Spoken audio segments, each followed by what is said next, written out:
जायसवाल जी ने अपने विचार व्यक्त किए और शिक्षा को लेकर आंकड़ा भी आपने पेश किया। अब हम इस गोष्ठी के समापन की ओर चल रहे हैं। हमारे बीच सुल्तानपुर से चलकर आई हैं सुनीता श्रीवास्तव जी, जो प्रधानाध्यापिका है। आज कार्यक्रम की अध्यक्षता कर रही हैं। छोटे बच्चों से इनका सामना रोज होता है। वो अपनी बात अपने विचार व्यक्त करें।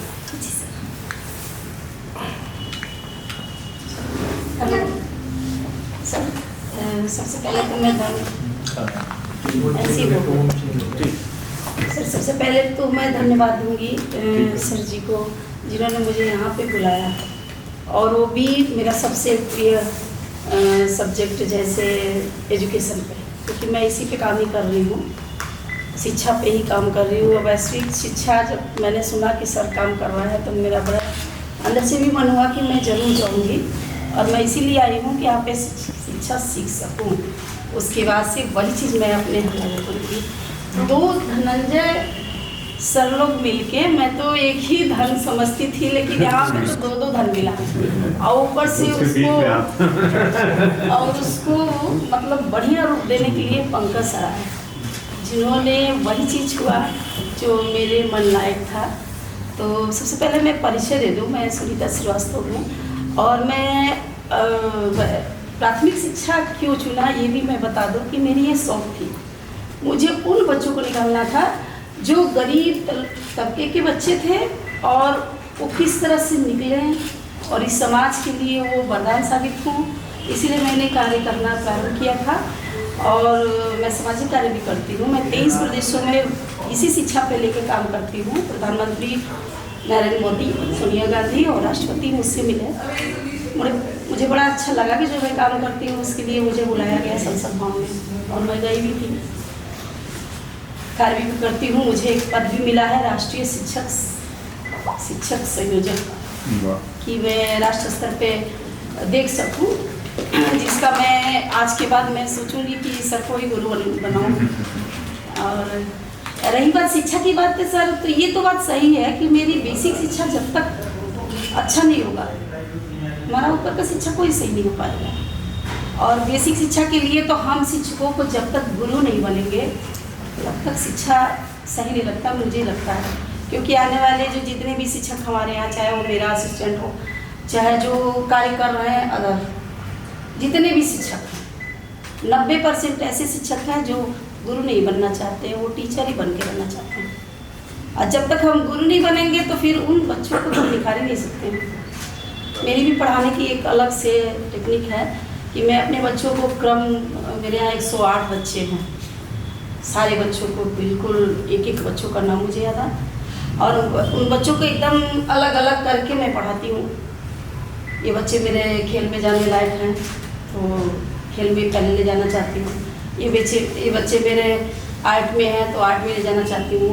इसी तरह से करते करते मैं अन्य विद्यालयों के बच्चों को भी लेना शुरू कर दी, और इस समय लगभग 4-5 विद्यालयों का प्रतिनिधि भी करती हूँ कि वो बच्चे निकले। मेरा प्रण है कि उन बच्चों को निकालना है। जब मैं चलती हूँ तो लोग बोलते हैं कि मैडम प्राइमरी को सुधार देंगी। हमने कहा सुधारेंगी तो नहीं, लेकिन अगर मेरे पास 100 बच्चे हैं, अगर मेरे 4 बच्चे, 4 का एक भी IAS बन गया तो मेरी लाइफ सफल है। और मैं गुरु बनना चाहती हूँ कि उनकी हर बातों को मैं सुनती हूँ। मुझे यहाँ तक पता है कि एक बच्चे के घर से क्या उसकी स्थिति है, इतना तक मुझे पता रहता है। मैं सुबह अपने घर से जब निकलती हूँ तो मेरा ही काम है, मेरे बच्चे भी हंसते हैं कि मम्मी तुम्हारा तो यही काम है। मैंने कहा देखो अभी तक मैंने तुम लोग को निकाला है, क्योंकि जब तक मैं घर नहीं निकालती ना तो आप मेरे ऊपर उंगली उठा देते कि मैडम आपने अपना घर नहीं संभाला और एजुकेशन दे रही है। तो मेरा बेटा मेरा 25 साल में है, पूरा भारत की प्रतिनिधि करता है। वो इंडियन एम्बेसी में जॉब करता है और वहीं रशिया में रहता है।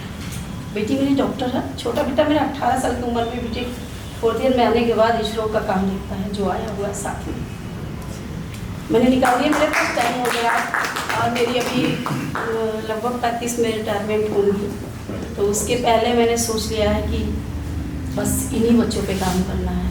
और मैं पर डे अपने सुल्तानपुर से 2 बच्चे नवोदय को देती हूँ, 1 बच्चा मेरा विद्या ज्ञान में जाता है और मैं अभी भी कोशिश करूँगी कि बच्चे हमारे प्राइमरी के कुछ अच्छे निकले। और मैं शुक्रगुजार हूँ आप सभी लोगों का दिल से कि मैं कुछ यहाँ पे बहुत कुछ सीखी। सर ने तो बड़ा अच्छा बताया, इन्होंने भी बताया कि कैसे बच्चे इस परिवेश में पल रहे हैं। मैं दूसरा क्या, मैं अपनी उदाहरण दूँ, मेरी अभी मैं मिल के आ रही हूँ अपने भतीजे से।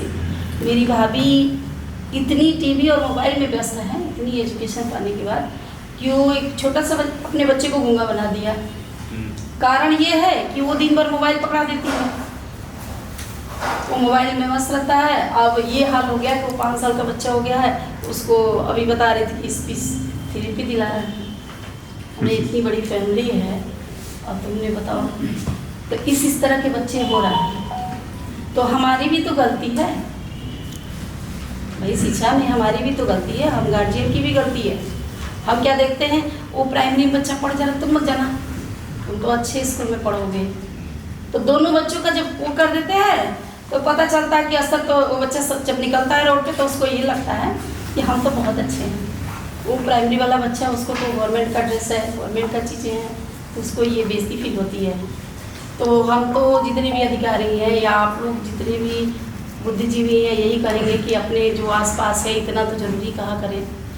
हम उस शिक्षक को भी आप लोग सम्मान दें, क्योंकि शिक्षक की भी समान घटी है।